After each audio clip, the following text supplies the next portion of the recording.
Bienvenue sur la web radio Aux Villes Lumière, avec comme invité ce soir Monsieur Jérémy Choplin, donc joueur du FC Metz, donc défenseur au milieu de terrain. Donc en tant que consultant ce soir, nous avons l'honneur d'avoir Monsieur Cédric Perdeillan et en animation avec moi, donc Christine Lecoeur. Bonsoir Christine. Bonsoir. Bonsoir Monsieur Cédric Perdeillan. Bonsoir. Donc on va commencer tout doucement avec le premier match qui a eu lieu il y a quelques jours là, entre le Paris Saint-Germain et Lille. Donc la victoire vraiment époustouflante du PSG, 6-1. Donc un triplé de Lavezzi, un doublé de Cavani et un but de Maxwell. Je voudrais savoir un petit peu l'avis de Monsieur Cédric Perdeillan sur ce match. Moi je pense que beaucoup de personnes pensaient que le PSG allait peut-être subir un coup d'arrêt après leur élimination en Ligue des Champions. Et ils ont montré à tout le monde qu'ils avaient cette faculté de se remotiver, de se reconcentrer sur un objectif. Et je pense qu'ils ont quand même un objectif extraordinaire à atteindre, c'est-à-dire faire le triplé qui est chose qui n'a jamais été fait. Et puis en plus sur un match comme celui-là, contre une équipe qui est jamais facile à jouer, nous, avec un entraîneur que j'apprécie parce que je le connais un petit peu et avec son fils avec lequel il joue, mais bon, je pense que c'est quelqu'un qui a tiré le maximum des joueurs. Donc c'était sûr que ce ne serait pas un match facile et ils se sont rendus faciles très rapidement dans le match. Et puis en plus, la visite qui fait un triplé, c'est vrai qu'il est dans une saison vraiment pleine. C'est une très bonne chose pour le club, pour les joueurs, et ils ont répondu à pas mal de monde qui pouvait les mettre un petit peu dans un état d'esprit un peu qui n'était pas forcément concentré sur ce championnat ou quoi que ce soit. Il essaie de tourner, il pensait surtout qu'à la Ligue des Champions, il montre à tout le monde que non, qu'il était intéressé par tous les objectifs. Tout à fait. Et toi, Christine, qu'est-ce que tu penses sur ce match? Moi, j'ai enfin apprécié Edinson Cavani et Lavezzi. Bon, Lavezzi, je l'appréciais déjà avant, mais franchement, je trouve qu'ils ont fait un match plein. Mon chouchou a marqué, Maxwell. Franchement, non, c'était vraiment un très beau match, très plaisant à regarder. Et puis, c'est dommage pour Lille, c'est vrai que c'est une bonne équipe, mais bon, c'est tombé sur eux, c'est comme ça. Mais je pense qu'ils peuvent faire la même chose demain avec Metz. Justement, le futur adversaire, c'est le FC Metz, qui est vraiment très mal positionné en Ligue 1, qui est 19e. Qu'est-ce que, pour vous, Metz va descendre ou ils ont encore une chance de se sauver? Cédric ou la dame? On va commencer par Christine. D'accord. Non, moi je pense qu'ils vont descendre, mais bon, c'est... c'est vrai que des fois ils jouent pas mal, mais là déjà demain ils vont perdre, donc ça va pas être simple. Non, moi je pense que vraiment ils vont descendre. Et moi je suis... c'est pas dans la vie, des fois des choses qui se font alors qu'on ne les attend pas, tant qu'il y a de la vie et de sport. Et ce match-là demain, c'est sûr que pour eux, il est très très compliqué à gérer parce que cette équipe du Paris Saint-Germain a prouvé vraiment samedi qui était concentré sur leur sujet. Mais on ne sait jamais, peut-être qu'ils vont faire... Samedi, on rencontre Marseille, c'est pas simple non plus. Oui, allô? Monsieur Choplin? Oui. Oui, c'est la web radio Ville Lumière. Bonsoir. Oui, bonsoir. Donc avec moi, il y aura Christine Lecoeur, donc qui est animatrice sur la web radio. Oui, bonsoir. Bonsoir. Et Monsieur Perdeillan Cédric, qui est consultant sur la web radio Ville Lumière. Ok, d'accord, que je connais aussi. Voilà. Bonsoir. Donc, bonsoir. Salut, Cédric, ça va? Ça va, toi? Ça va. On va commencer par vous présenter un petit peu. Donc vous êtes né le 9 février 1985. Oui, c'est ça. Vous avez 30 ans. Hein. Donc le lieu de naissance, c'est Le Mans. Donc votre parcours junior de 2002 à 2003, vous avez commencé au Mans. Donc qu'est-ce que vous pouvez nous dire un petit peu de ces débuts au Mans en fait? C'était des beaux débuts parce que c'était c'était super pour un jeune joueur comme moi débuter dans son club formateur et devant sa famille. Donc j'ai joué toute ma formation dans le club du Mans et j'ai eu la chance de signer pro avec mon club formateur et de jouer mes premiers matchs en Ligue 1. Tout à fait. Et c'est vrai que jouer un match de Ligue 1, c'est toujours aussi une belle satisfaction quand on passe professionnel justement. Qu'est-ce que vous pouvez nous dire sur le premier match que vous avez fait en Ligue 1? Mon premier match était en 2005, donc j'avais 19 ans, 20 ans, donc c'est vrai que c'était un super moment pour moi à jouer devant toute ma famille qui était au stade et depuis des années qui suivait le Mans. Donc j'ai été lancé par Frédéric Hans à l'époque. Et c'était mon premier match avec le Mans au mois d'août contre Rennes avec une victoire à la clé. Donc c'était super parce que c'était toute la génération Gambardella que j'avais connue. J'étais le seul à avoir été lancé, le premier joueur. Donc c'était une super satisfaction pour moi et c'était de bon augure pour la suite. Tout à fait. Et justement, le club de Le Mans là, qui a quelques difficultés, ça vous fait pas un petit peu mal de voir votre ancien club un petit peu en difficulté? Oui, on a vu ce qui s'est passé il y a quelques années avec la rétrogradation du Mans en DH. Donc alors que c'était un club très structuré, avec un nouveau stade, avec un nouveau centre d'entraînement. Ce club avait tout pour réussir et était très bien placé en Ligue 1 vers la 10e place et en 2-3 ans tout s'est écroulé petit à petit. Donc c'est vraiment triste de voir ça et de voir maintenant un stade vide où personne joue ou pratiquement personne. Tout à fait. Après, vous avez été à l'Aviron Bayonnais. Bon, on va pas refaire votre carrière non plus ce soir. Je vais juste vous demander aux auditeurs de la radio Ville Lumière de vous présenter finalement, pas en quelques mots parce que vous avez le temps quand même, mais de vous présenter un petit peu aux auditeurs en fait. Donc voilà, je m'appelle Jérémy et donc je suis défenseur. À la base, j'étais milieu de terrain. Je suis passé défenseur. À partir de l'âge de 24-25 ans. Et donc j'ai été lancé au Mans en Ligue 1. Ensuite j'ai été prêté à Bayonne en national. Ensuite j'ai été prêté toujours en national à Saint-Ouen-Saint-Gratien en région parisienne. Puis à Beauvais aussi en national. Et donc j'ai résilié ensuite ma dernière année pro au Mans. Et j'ai signé 2 ans à Rodez en national. Donc suite à ces 2 années à Rodez, j'ai signé en faveur de Bastia en national où j'ai été champion de France de national. Ensuite donc en Ligue 2 on était champion de France aussi en Ligue 2. Et ensuite j'ai rejoint en Ligue 1 en 2010 avec Bastia après 5 années passées en national et en Ligue 2. Donc j'ai reconnu je suis revenu au plus haut niveau jusqu'à ma dernière année à Bastia où j'ai résilié ma dernière année et je suis venu à Metz pour faire monter entre guillemets le club avec quelques cadres dont Sylvain Marchal et Romain Rocky. Donc on a réussi ce challenge de faire revenir le FC Metz au plus haut niveau. Donc cette année maintenant, c'est la Ligue 1, malgré, je pense que ça va être compliqué de se maintenir, mais on y croit toujours mais bon, ça passe par un match demain très important et très dur. Tout à fait, au Parc des Princes. Justement, Metz a 30 points avec 33 journées. Oui. Comment expliquez-vous un petit peu, bon, c'est tous les aléas du classement, mais comment expliquez-vous un petit peu ce classement et quelles étaient les ambitions justement du club du FC Metz avant? L'ambition c'était, je pense que la même ambition qu'un promu, c'était le maintien avant tout. On a bien commencé le championnat, on a été même presque, on a été 5e je crois du championnat à un moment.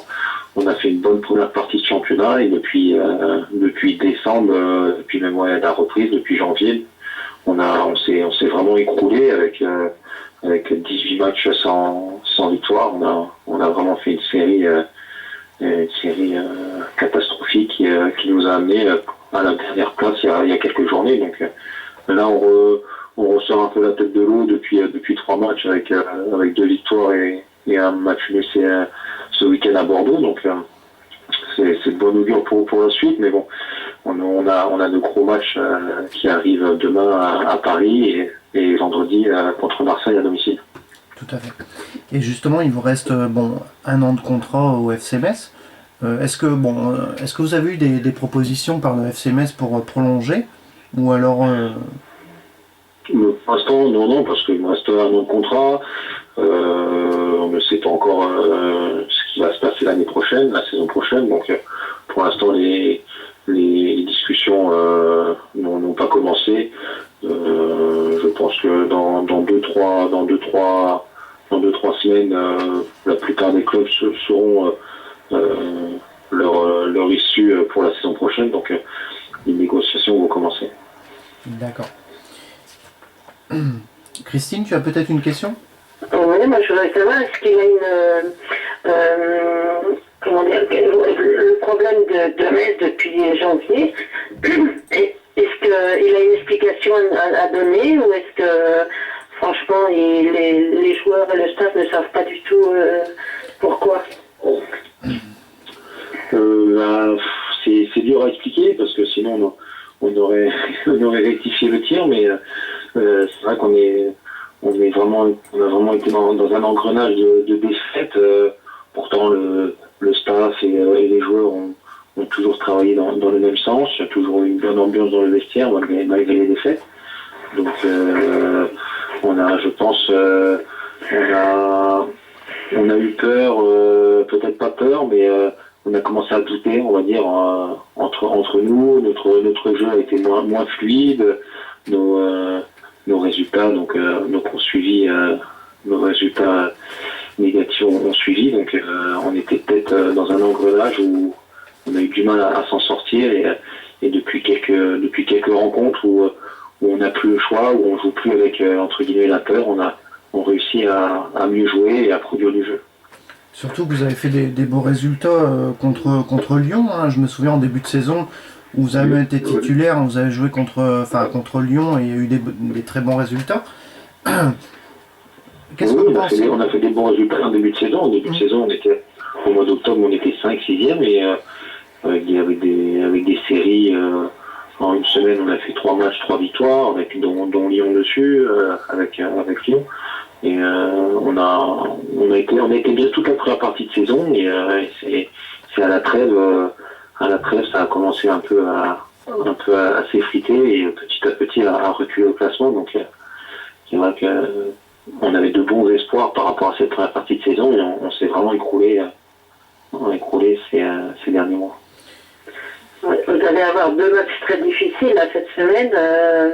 Vous pensez pouvoir faire quelque chose?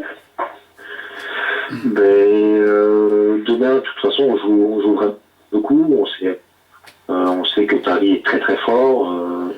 Malgré leur élimination en Ligue des Champions, ils sont bien revenus dans le championnat. Ils ont rien lâché. Donc, mais bon, on sait jamais. Je veux dire, ils peuvent passer à côté de leur match, et nous, on peut accrocher un match nul ou même une victoire. Donc, c'est 2 matchs importants. On sait que vendredi aussi, ça sera très important chez nous, Marseille, qui sont en plein doute en ce moment.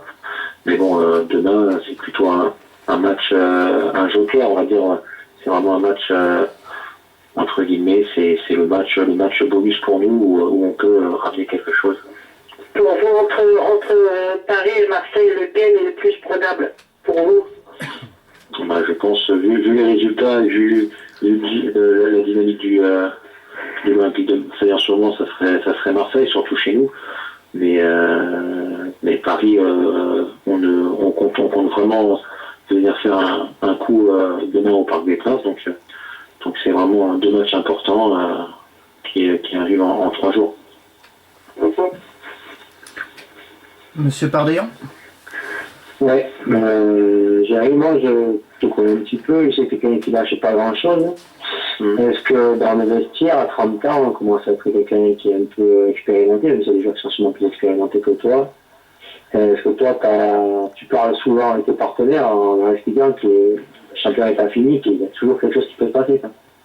Oui, voilà, ouais, j'essaie d'avoir ce rôle-là depuis quelques mois, même depuis l'année dernière. On m'a recruté pour ça, pour être un des cadres de ce groupe. Les jeunes sont vachement à l'écoute, sont vachement prometteurs là, avec comme des Sarr, des Métanier, des Busman, des Mbakoto qui sont des très bons jeunes. Eux ne lâchent rien, ils sont vraiment à l'écoute, ils donnent tout pour le club, parce que ils sont formés dans ce club. Et pour leur avenir, ils savent très bien que ça passe par des bons matchs en Ligue 1 et surtout des matchs comme ça, comme demain, où ça sera regardé. Faut pas lâcher. Donc on est vraiment un groupe qui ne lâche pas, où il y a vraiment une très bonne ambiance. On dit souvent il y a une très bonne ambiance quand il y a les bons résultats. Mais depuis quelques mois, malgré nos résultats, il y a toujours cette ambiance. On tire toujours vraiment dans le même sens. Donc pour la suite, c'est très bien. Et j'ai pas non plus à faire de gros discours ou d'intervenir souvent pour remettre de l'ordre dans le groupe. Donc ça veut dire que demain, vous n'allez pas l'avoir résigné? Non, pas du tout. Non, mais c'est vraiment notre mentalité, la mentalité du coach aussi. Donc ne rien lâcher, on ne sait jamais ce qui peut arriver. C'est un match de foot, c'est du sport. Donc Paris peut se passer à travers. Donc ça sera vraiment un match bonus pour nous si on ramène quelque chose. Tout à fait. Surtout que c'est des matchs toujours difficiles, souvent contre ceux des derniers ou des avant-derniers, ou des promus justement de pouvoir gagner. Donc c'est vrai que vous avez toutes vos chances aussi au Parc des Princes de ramener, peut-être pas une victoire, mais un match nul. Oui, voilà, on va essayer d'être costaud, même si on a vu le match de Paris le week-end dernier, où en ce moment, offensivement, ça marche très bien. À nous d'être costauds, d'essayer de faire douter le Paris Saint-Germain le plus longtemps possible, et peut-être ça va les énerver, et ils vont commencer à douter, mais bon, c'est sûr que c'est un gros pari pour nous, mais c'est des matchs vraiment super à jouer pour nous et pour des jeunes joueurs comme nous. Tout à fait. Votre dernière apparition, on a vu un petit peu avec Christine. Christine, la dernière titularisation, était le 20 décembre 2014. Oui. C'était contre Monaco. Contre Monaco, oui. Ouais. Comment pouvez-vous expliquer un petit peu ce... C'est un choix du coach. J'ai joué toute la première partie de saison, j'ai toujours joué toute ma carrière, j'ai jamais été blessé, j'ai eu la chance, dans tous les cas où j'ai été, j'ai toujours joué. C'est vrai que c'est la première année de ma carrière où je joue aussi peu, malgré que j'ai fait quand même 18 matchs cette année en Ligue 1. Mais c'est vrai que depuis la deuxième partie de saison, j'ai fait beaucoup de bancs de touche, j'ai jamais été titulaire. Et bon, c'est purement le choix du coach. Il y a des joueurs à mon poste. Peut-être que je suis pas d'accord avec certains choix, mais je veux dire, je joue mon rôle, je suis professionnel, j'attends mon tour, je me donne à fond à l'entraînement, et quand il veut faire appel à moi, je suis présent. Donc il a préféré faire jouer d'autres joueurs qui n'ont presque pas joué depuis l'année dernière. Donc maintenant il n'y a pas de souci. C'est son choix et je le respecte. Et je sais que vous avez joué le match au stade Saint-Symphorien contre le Paris Saint-Germain. Quel joueur vous a vraiment impressionné dans cet effectif? J'ai été vraiment impressionné par Pastore parce que j'avais rencontré le Paris Saint-Germain avec Bastia 2 ans auparavant. Donc c'est vrai que Zlatan m'avait impressionné aussi, mais Pastore par rapport à quand je l'avais rencontré à Paris avait vraiment progressé, je veux dire physiquement, il prenait vachement le rôle on va dire du capitaine, on va dire le rôle à prendre le ballon à son compte et tout. Donc par rapport à Bastia, quand j'avais joué contre lui, c'est plus le joueur technique, tout ça, mais il avait pris vraiment de l'ampleur dans cette équipe du Paris Saint-Germain, et surtout avec le match qu'il avait fait contre nous à Metz. Donc il m'avait vraiment impressionné par son aisance technique. C'est vrai que là, Pastore, il a 4 buts plus 6 passes décisives pour lui. Donc il est impliqué dans 10 buts lors de ses 11 derniers matchs de Ligue 1. Donc on peut dire que pour l'instant, on peut dire qu'il est en forme. Oui, il est en forme, oui. Bon, c'est vrai qu'il y a beaucoup de joueurs dans cet effectif qui sont au-dessus du lot, mais ce joueur a une grosse marge de progression depuis quelques années. Tout à fait. Christine, tu as une question pour notre... Ouais, moi je voulais savoir ce qu'il pensait de Marquinhos, notre petit prodige aussi, qui n'a jamais perdu encore avec le PSG pour l'instant, et qui joue demain. C'est dommage, alors j'espère qu'il ne jouera pas demain pour qu'on arrive à gagner, mais non, c'est un bon joueur, il est moi qui suis défenseur, j'aime bien ce style de joueur. C'est après il y a la concurrence à son poste où il y a des joueurs, on va dire vedettes, qui sont à sa place, mais petit à petit, je pense que dans quelques années, il va devenir un grand défenseur. Oui, il est très jeune, hein. Il a encore beaucoup de marge de progression, à mon avis. Oui, je pense, oui. Mais il y a pas mal de joueurs aussi, des anciens aussi, comme Florent Malouda, qui a 4 passes décisives à son actif. Je parle au FC Metz, bien entendu. Et que pensez-vous aussi de Malibou Maïga, qui a 8 buts en fait? Modibo, il a été prêté cette année par West Ham, et il nous a fait vraiment du bien, parce que c'est un attaquant qui est puissant, qui va très vite, et une super protection de balle. Et depuis quelques matchs, malgré Bordeaux, depuis quelques matchs avec son triplé, après il a marqué contre Toulouse et Lens. Donc il est en forme en ce moment, il nous fait vraiment du bien offensivement. Donc c'est un joueur où on s'appuie de plus en plus sur son potentiel. Le Paris Saint-Germain a marqué, je vais vous dire des stats, c'est pas pour vous inquiéter ou quoi, c'est juste des stats. Paris a marqué 21 buts lors de ses 6 derniers matchs de championnat. Est-ce que vous pensez, quel est votre pronostic pour demain, plutôt? On va essayer de ralentir cette statistique, alors on va essayer de la stopper. C'est sûr que, plus sérieusement, c'est sûr que ils sont impressionnants, surtout ce week-end, malgré c'était pas une équipe, Lille, c'est quand même une équipe solide du championnat de France, et on a vu ce qui s'est passé. Donc ils sont impressionnants offensivement en ce moment, mais bon, faut vraiment faire une négation de ça, et de pas se poser de questions, de jouer les coups à fond, et comme je dis tout à l'heure, on y va vraiment sans se poser de questions, et on espère que Paris sera dans un jour sans. D'accord. Une question d'un auditeur là, de Christian. Est-il possible de te voir revenir à Bastia?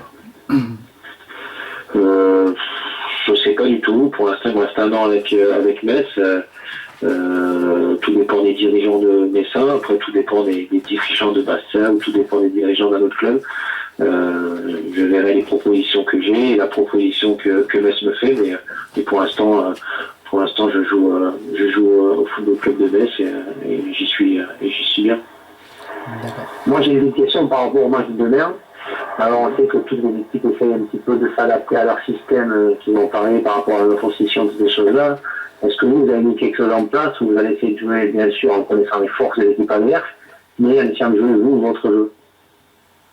Non, nous, on n'y va pas avec un système pour jouer en fonction du Paris Saint-Germain. On y va vraiment pour jouer le coup à fond, pour jouer notre jeu à nous en ce moment qui est assez, on va dire, qui est plus agréable qu'il y a quelques mois. Donc on va jouer notre jeu à nous, et on va se baser sur on va dire notre agressivité sur le porteur du ballon, qui sera important demain. Mais il n'y a pas de plan anti Paris Saint-Germain ou anti ou sur un joueur prédéfini du Paris Saint-Germain. Donc non, on y va vraiment avec nos qualités à nous. Et c'est une question plus personnelle, est-ce que toi tu décides de démarrer demain, bien sûr. Oui, j'espère démarrer demain, j'espère être titulaire, donc ouais. on verra, mais pour l'instant, non, je ne sais pas du tout. Déjà, vous êtes dans le groupe, hein, j'ai vu le groupe a été... donc c'est bien. Oui, je suis dans le groupe et donc j'espère apporter le maximum de choses demain pour ramener un minimum, ça serait bien un point. Christine ? Oui. Moi, je voulais savoir ce que tu pensais de la date de ce match, qui est vraiment très proche. Enfin, toutes les équipes ont joué samedi, je voulais savoir ce qu'ils pensaient de la date de ce match, en fait. De penser de quoi ? De la date. De la date. De la date. Ah oui. De jouer le mardi comme ça. Le problème, c'est de jouer le mardi. Bon, ça arrive durant une saison, donc c'est pas un problème. Après, nous, le problème, c'est d'avoir avancé le match de Marseille le vendredi. On devait jouer ou le samedi ou le dimanche, et la Ligue nous a fait avancer le match au vendredi. Donc, je pense que c'est très rare dans une carrière, c'est la première fois que ça arrive, malgré même les grosses équipes, je pense, de jouer 3 matchs en 6 jours. Je veux dire, de jouer 3 matchs en 6 jours, c'est vraiment très très rare. Ça arrive de jouer le week-end, de rejouer le mardi ou le mercredi, de rejouer le samedi, mais de jouer aussi proche les matchs, c'est super rare. Donc c'est sûr que demain on aura un peu de fatigue par rapport au match de Bordeaux, mais je pense que la fatigue sera vraiment importante contre Marseille. Donc on calcule pas, les 11 titulaires demain joueront le coup à fond et on verra mercredi après le match au décrassage les forces qui resteront pour le match de vendredi. Surtout que le FC Metz reste sur des bonnes opérations, hein. Contre Caen, vous avez fait un 0-0. Vous avez gagné contre Toulouse 3-2 et contre le RC Lens 3-1. Et puis là, vous avez fait une bonne opération contre justement à Bordeaux. Donc un but partout. Donc après, parce qu'après c'est vrai qu'il reste des matchs assez difficiles quand même, un petit peu, enfin difficiles entre guillemets, hein. Tous les matchs sont difficiles en Ligue 1, mais il reste quand même contre l'Olympique de Marseille. Et après vous allez jouer vous recevez Lorient, vous allez jouer aussi à Monaco. À Monaco, et on reçoit Lille. Voilà. Ouais, c'est sûr qu'on a un calendrier assez chargé en fin de saison, donc il faut vraiment jouer à fond et ne pas calculer, parce que si on commence à regarder les matchs sur le calendrier, on va se faire peur. Donc non, demain ça sera Paris et on essaiera de ramener quelque chose. D'accord. Monsieur Parléan, vous avez une question encore ? Non, j'ai plus de questions, juste que voilà, encore une fois, je connais Jérémy, c'est quelqu'un qui ne lâche pas. Donc j'espère qu'il va pouvoir insuffler ça à toute son équipe et que les gens qui pensent que c'est un miracle, que ça se réalise pour eux. En tout cas, je vais penser fort à lui en espérant qu'il fasse un résultat, même si voilà, j'aime bien Paris, mais voilà, j'espère que pour Jérémy, ça se passera bien. Mais c'est vrai Merci Cédric. Il faut toujours se méfier entre guillemets des équipes qui jouent le maintien. Entre guillemets, ils ont toujours beaucoup plus d'envie ou de hargne que certaines autres équipes qui sont au milieu de tableau.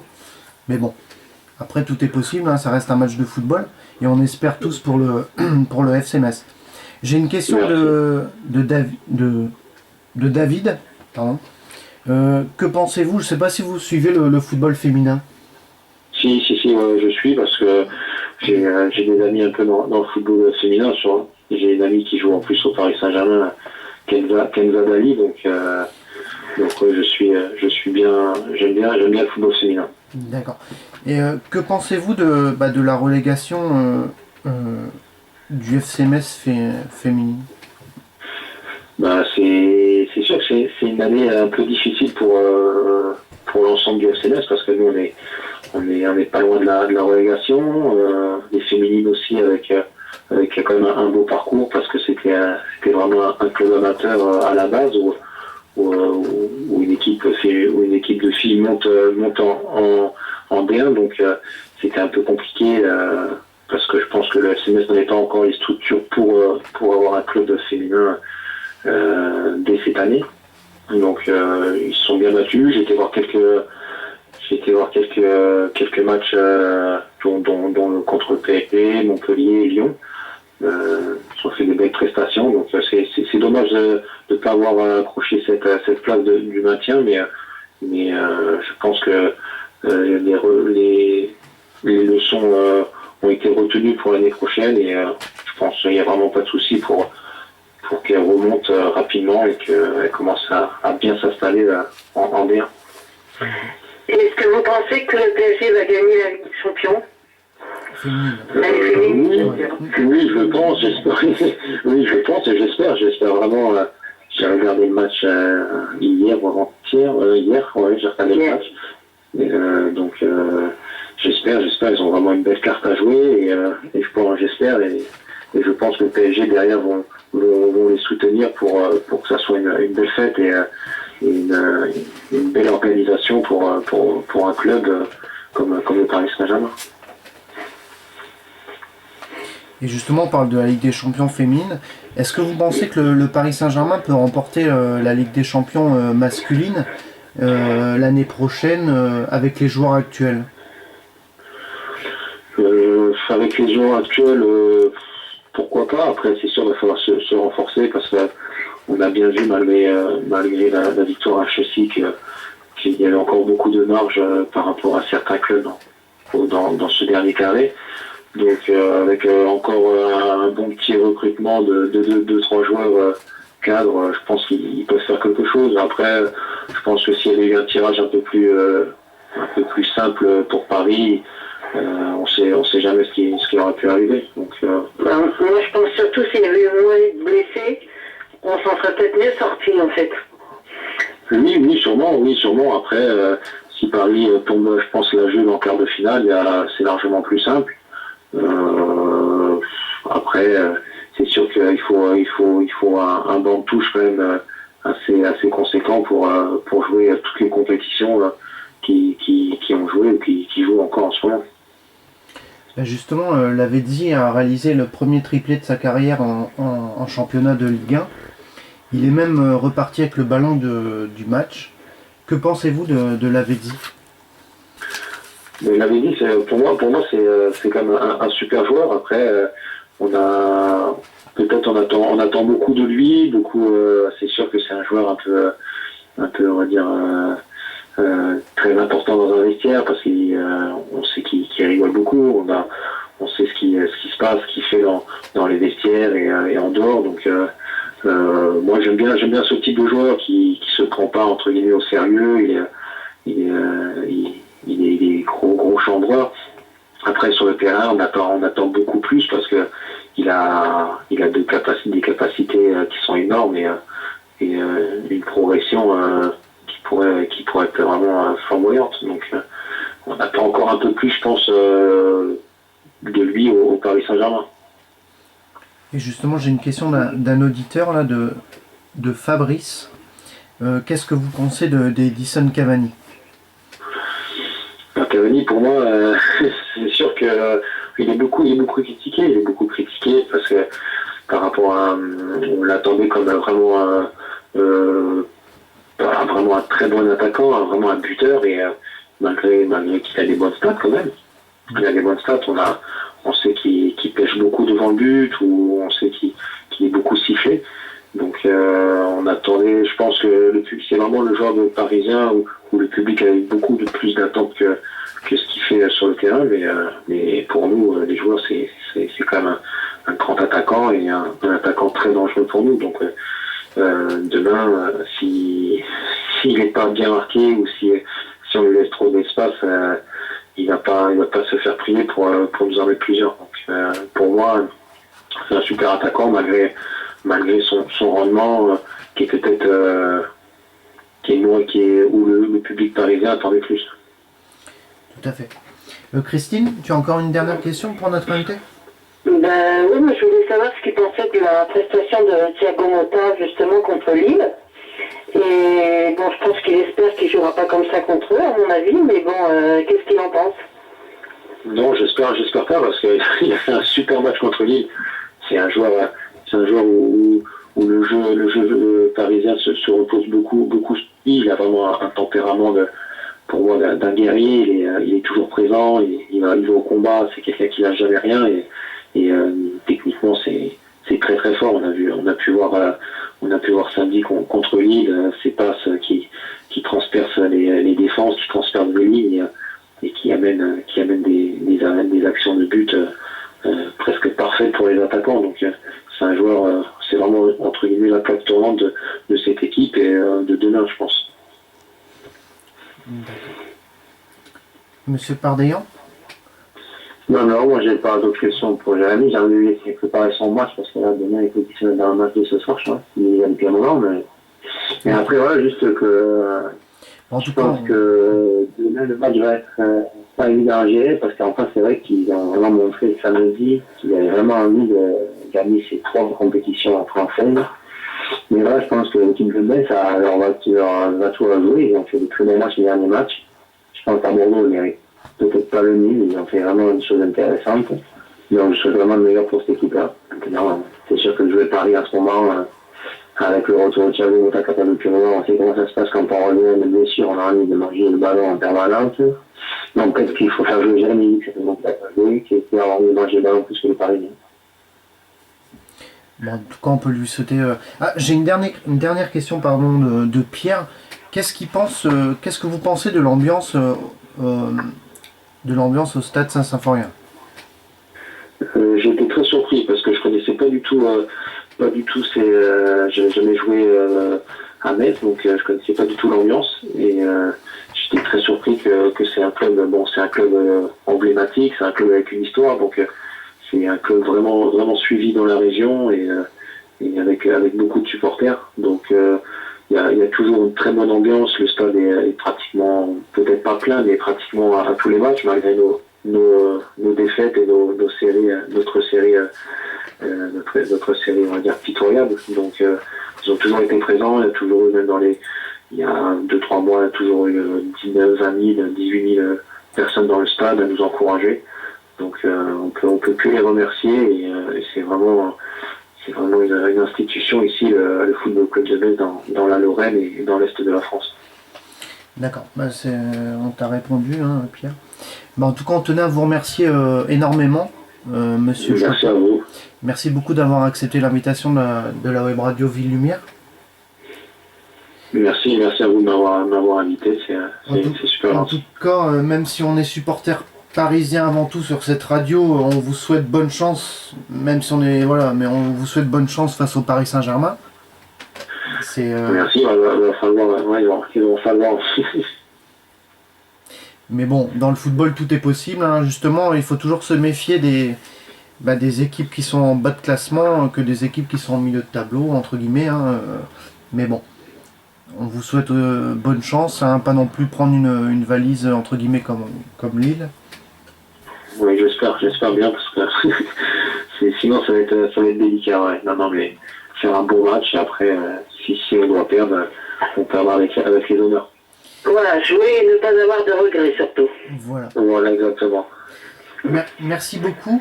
Et merci. Donner bonjour comme vous connaissez une joueuse du PSG, c'est Kenza Dali, c'est ça? Oui, c'est ça, oui. Vous pouvez lui donner le coucou de la web radio Ville Lumière, hein. Peut-être qu'on l'aura un jour sur la web radio.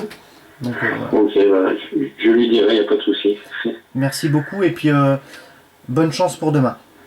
Merci. Au revoir. Merci. Au revoir, bonne soirée. Salut Jérémy. Salut Cédric.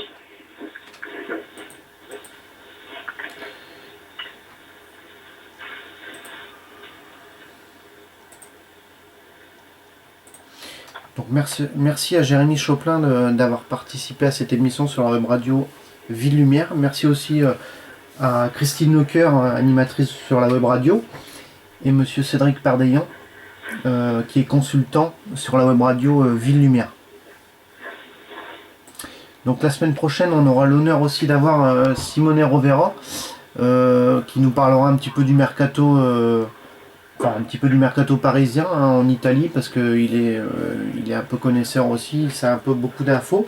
Donc on le remercie aussi de participer aussi à des émissions sur la web radio. Donc je tenais à vous remercier Cédric et Christine. Ben, de rien. Avec plaisir. Et bien, moi, je te le Voilà. Ouais.